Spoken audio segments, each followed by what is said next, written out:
स्वामी समर्थ. नमस्कार मैत्रिणींनो. भावनाने नाही तर बुद्धीने निर्णय घेणारी स्त्री बना. हे वाक्य ऐकायला जितकं प्रभावी वाटतं तितकंच ते आजच्या काळातील प्रत्येक स्त्रीसाठी स्वतःच्या पायावर आणि स्वतःच्या अटीवर जगण्यासाठी अत्यंत महत्वाचं आहे.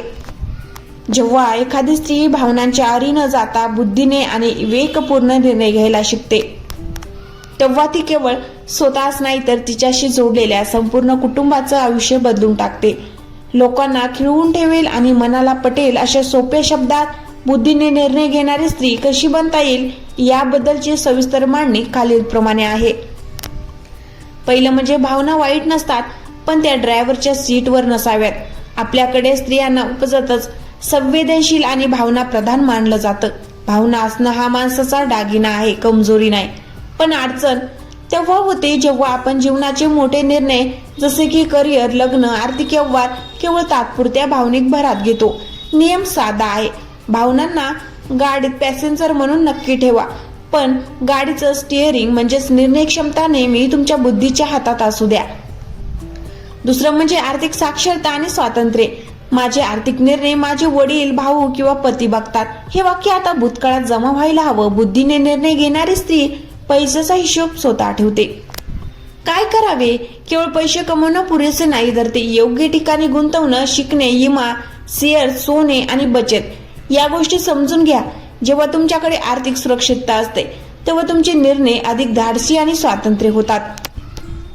तिसरं म्हणजे नाही म्हणायला शिका. अनेकदा स्त्रिया इतरांना दुखावला नको किंवा नाती बिघडायला नकोत म्हणून मनाच्या विरुद्ध जाऊन होकार देतात. यामुळे स्वतःचा मानसिक छळ होतो. बुद्धीचा वापर. एखादी गोष्ट तुम्हाला पटत नसेल किंवा तुमच्या प्रगतीला बाधक ठरत असेल तर अतिशय शांतपणे आणि ठामपणे नाही म्हणायला शिका. योग्य वेळी घेतलेला नकार तुम्हाला भविष्यातील मोठ्या संकटातून वाचवतो. चौथं म्हणजे भूतकाळातील चुकांमधून शिकणे. भावनिक स्त्री अनेकदा चुका झाल्या की स्वतःला दोष देत बसते किंवा रडत राहते. या उलट बुद्धीने विचार करणारी स्त्री वेगळा दृष्टिकोन ठेवते. ती स्वतःला विचारते, या चुकीतून मी काय शिकले, पुढच्या वेळी मी हे कसं टाळू शकते. ती भूतकाळ बदलू शकत नाहीत हे स्वीकारते आणि वर्तमानात सुधारणा करण्यावर भर देते. पाचवं म्हणजे सहानुभूती आणि मूर्खपणा यातील फरक समजणे. इतरांबद्दल दया असणे चांगली गोष्ट आहे, पण कोणाला स्वतःचा गैरफायदा घेऊ देणे हा मूर्खपणा आहे. जर एखादी व्यक्ती तुम्हाला वारंवार भावनिक ब्लॅकमेल करत असेल तर बुद्धीचा वापर करून तिथेच लक्ष्मण रेषा ओढायला हवी. नाते कोणतेही असो त्यात आत्मसन्मान टिकून राहिलाच पाहिजे.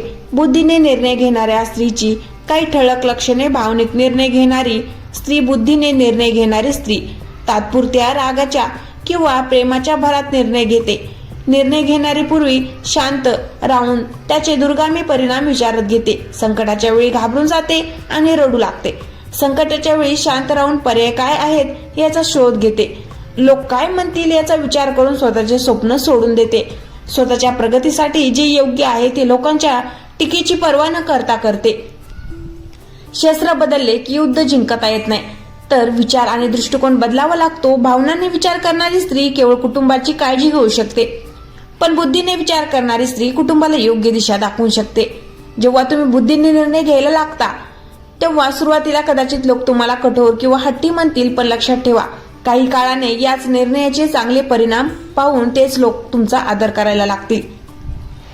आत्मविश्वासू बना. स्वतःचा अभ्यास वाढवा. जगाकडे डोळसपणे बघा आणि तुमच्या आयुष्याची सूत्रे स्वतःच्या बुद्धीच्या हातात घ्या. 6वं म्हणजे भावनिक बुद्धिमत्ता विकसित करणे. बुद्धीने निर्णय घेणे म्हणजे दगडी किंवा भावनांना हीन होणे नव्हे, उलट स्वतःच्या आणि इतरांच्या भावनांचा योग्य वापर करून हुशारीने मार्ग काढणे म्हणजे कसे वागावे.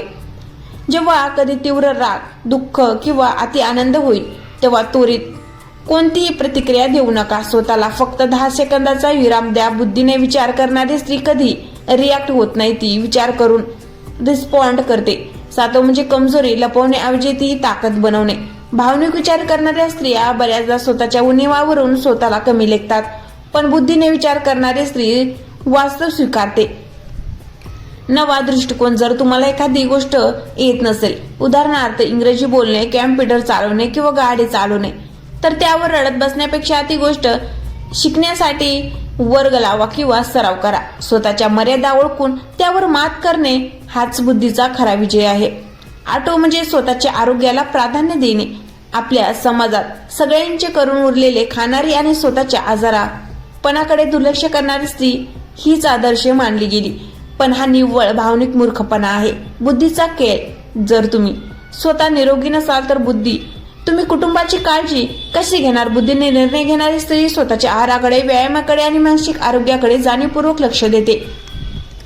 ती स्वतःसाठी वेळ काढते आणि यात तिला कोणताही अपराध भाव वाटत नाही. निर्णय घेण्याची तिसरी स्टेप फॉर्म्युला. जेव्हा आयुष्यात एखादा मोठा निर्णय घ्यायची वेळ येईल तेव्हा बुद्धीचा वापर करून या 3 पायऱ्या वापरा. तथ्य तपासा. केवळ कोणीतरी सांगितले किंवा ऐकी माहितीवर विश्वास ठेवून निर्णय घेऊ नका. सत्य काय आहे ते स्वतः तपासा. नफा आणि तोटा. कागद आणि पेन घ्या. या निर्णयामुळे आज काय होईल आणि पुढच्या 5 वर्षात काय परिणाम होईल याचे फायदे आणि तोटे लिहून काढा. परिणामाची जबाबदारी घ्या. एकदा घेतलेला निर्णय चुकला तरी चालेल, पण तो तुमचा स्वतःचा असावा. यामुळे दुसऱ्याला दोष देण्याची सवय सुटते आणि स्वावलंबन वाढते. 9 म्हणजे संवाद कौशल्यात हुशारी. शब्दांना धार असण्यापेक्षा शब्दांमध्ये भार असणे महत्वाचे असते. बुद्धीने चालणारी स्त्री कधी आरडाओरड करून स्वतःचे मत मांडत नाही. ती शांतपणे, मोजक्या शब्दात पण अतिशय ठामपणे आपले मत मांडते. वाद अशा ठिकाणीच घालते जिथे समोरची व्यक्ती समजून घेण्याच्या लायकीची असते. मूर्ख लोकांशी वाद घालण्यात ती आपली ऊर्जा वाया घालवत नाही. 10 म्हणजे स्वतःचे रिपोर्ट सिस्टीम तयार करणे. बुद्धीने निर्णय घेणारी स्त्री हे ओळखते की ती सर्व काही एकटी करू शकत नाही.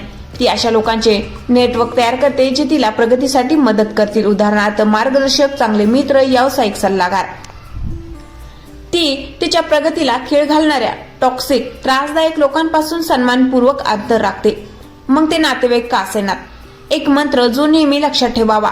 लोकांची टाळ्या मिळवण्यासाठी जगू नका. स्वतःच्या नजरेत स्वतःची किंमत वाढवण्यासाठी जगा. जेव्हा तुम्ही स्वतःचे निर्णय स्वतः घ्यायला लागाल तेव्हा सुरुवातीला समाज तुम्हाला स्वार्थी किंवा अहंकारी म्हणेल.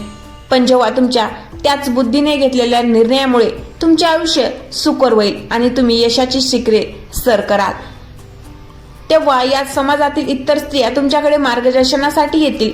तुम्हाला काय वाटतं? स्वतःचे निर्णय घेताना सध्या तुमच्या समोर सगळ्यात मोठं आव्हान कोणतं येतं?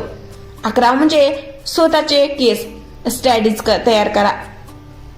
ज्याप्रमाणे व्यावसायिक जगात एखाद्या निर्णयाचे परिणाम तपासले जातात तसे तुमच्या आयुष्यात करा. निर्णय डायरी. आठवड्यातून एकदा अशा 3 मोठ्या निर्णयाची नोंद करा जे तुम्ही घेतले होते. निर्णय काय होता? तो घेताना मनात कोणती भावना होती? भीती, उत्साह, ओझे? आज त्या निर्णयाचा काय परिणाम झाला? फायदा. जेव्हा तुम्ही स्वतःच्या निर्णयाचे विश्लेषण करता तेव्हा तुम्हाला तुमच्या पार्टनरची जाणीव होते. तुम्ही कुठे चुकताय आणि कुठे योग्य निर्णय घेताय हे स्वतःच आरशासारखे समोर येते. 12 म्हणजे लोक काय म्हणतील या विषयावर उपाय. बुद्धीने निर्णय घेणारी स्त्री आणि समाजात वावरणारी स्त्री यातलं सगळ्यात मोठं द्वैध हेच असतं. लक्षात ठेवा, लोक तेव्हाच टीका करतात जेव्हा तुम्ही त्यांच्या मर्यादेबाहेर जाऊन प्रगती करता. शांततेचा वापर. जेव्हा लोक तुमच्या निर्णयावर टीका करतील तेव्हा स्पष्टीकरण देत बसू नका. स्पष्टीकरण दिल्याने तुमची ऊर्जा वाया जाते. तुमचं काम हेच तुमचं उत्तर असावं. यश मिळाल्यावर तेच लोक तुमचे कौतुक करतील. लोकांच्या मतांपेक्षा तुमच्या ध्येयाला जास्त किंमत द्या. 13 म्हणजे इमोशनल होणे आणि संवेदनशील असणे यातला फरक ओळखा. अनेक स्त्रिया गोंधळात की बुद्धीने वागणे म्हणजे पाषाण हृदयी होणे. तसे नाही. संवेदनशीलता म्हणजे समोरची अडचण समजून घेणे, माणुसकी ठेवणे. इमोशनल होणे म्हणजे समोरच्या चुकीच्या वागण्याचा त्रास स्वतःला करून घेणे आणि स्वतःचे नुकसान करणे. बुद्धीने वागणारी स्त्री ती समोरच्या बद्दल दयाळू असते, पण स्वतःच्या सीमा सुरक्षित ठेवते. ती मदत करते पण कोणाचा बळी होत नाही. 14 म्हणजे दीर्घकालीन दृष्टिकोन. भावना नेहमी तात्पुरत्या असतात. उदाहरणार्थ राग, अळस, भीती. बुद्धी नेहमी दीर्घकालीन असते. कोणतीही कृती करण्यापूर्वी स्वतःला एक प्रश्न विचारा. पुढच्या 5 वर्षात या निर्णयाचे माझ्या आयुष्यावर काय परिणाम होतील? जर उत्तर काही नाही किंवा त्रासदायक असेल तर तो निर्णय तत्काळ बदला. निर्णय क्षमता सुधारण्यासाठी क्विक चेकलिस्ट. जेव्हा गोंधळात असाल तेव्हा हे 4 प्रश्न स्वतःला विचारा. मी हे कोणासाठी करत आहे? स्वतःसाठी की दुसऱ्याला खुश करण्यासाठी? जर माझ्यावर कोणतेही सामाजिक बंधन नसते तर मी काय केले असते? हा निर्णय घेतल्यावर होणारा सर्वात वाईट परिणाम काय असेल आणि तो सहन करण्याची माझी तयारी आहे का? या निर्णयातून माझी प्रगती होणार आहे की मी एकाच जागेवर थांबणार आहे. शेवटचा मंत्र अलिप्तता. बुद्धीने निर्णय घेणारी स्त्री म्हणजे अशी व्यक्ती जी वादळातही शांत राहून सोडू शकते. तुम्ही एखाद्या गोष्टीशी किंवा व्यक्तीशी इतकेही भावनिकरित्या जोडून घेऊ नका की त्या गोष्टीच्या जाण्याने तुमचं आयुष्य थांबेल. तुमचं आयुष्य, तुमची कारकीर्द, तुमची ध्येय ही तुमची ओळख आहे. ती कोणा एका व्यक्तीवर किंवा परिस्थितीवर अवलंबून नसावीत. शहाणपण हे अनुभवातून येतं, पण अनुभवाचा अभ्यास केल्यावरच ते शहाणपण बनतं. तुम्ही आता एक वेगळ्या उंचीवर आहात जिथे तुम्हाला स्वतःच्या बुद्धीवर विश्वास आहे. आता सांगा, या संपूर्ण प्रक्रियेत तुम्हाला स्वतःच्या भावनात कोणता एक मोठा बदल आता लगेच करायचा आहे असे वाटते? स्वतःच्या आयुष्याशी शिल्पकार बना. आपण आतापर्यंत पाहिले सर्व टप्पे केवळ वाचण्यासाठी किंवा ऐकण्यासाठी नाही, तर ते जगण्यासाठी आहेत. भावनांनी नाही तर बुद्धीने निर्णय घेणारी स्त्री बनणं म्हणजे स्वतःभोवती भिंत बांधून घेणे नव्हे, तर स्वतःभोवती एक अशी सुरक्षित लक्ष्मीरेषा ओढणे आहे जिचा आदर करायला संपूर्ण जगाला भाग पडेल. शेवटी एक स्त्री म्हणून आपण हे समजून घेतलं पाहिजे की भावना हे आपलं सौंदर्य आहे, पण बुद्धी हे आपलं शस्त्र आहे. सौंदर्य आणि मेंदू याच्यात जेव्हा वाद होईल तेव्हा हृदयाला थोडं शांत बसवा आणि मेंदूला त्याच काम करू द्या. कारण जेव्हा एक स्त्री भावनांच्या आहारी जाऊन निर्णय घेते तेव्हा ती स्वतःला मर्यादित करते, पण जेव्हा ती बुद्धीने निर्णय घेते तेव्हा ती तिच्या संपूर्ण कुटुंबाला आणि येणाऱ्या पिढ्यांना एक नवी दिशा दाखवते. मनाला भिडणाऱ्या अंतिम ओळी लोकांना विचार करायला लावण्यासाठी शेवटी हे नक्की सांगा. ती रडणारी, अडकणारी आता उरली नाही. तिने पंख पसरलेत, कारण आता ती केवळ भावनांनी वाहणार नाही, ती स्वतःच्या बुद्धीच्या बळावर आभाळ कवेत घेणार आहे. स्वतःवर विश्वास ठेवा, प्रत्येक निर्णयाची जबाबदारी घ्या आणि अभिमानाने म्हणा, माझा विषय, माझे निर्णय आणि माझी बुद्धी. जर व्हिडिओ आवडला असेल तर लाईक, शेअर करा आणि सबस्क्राईब करायला विसरू नका. धन्यवाद.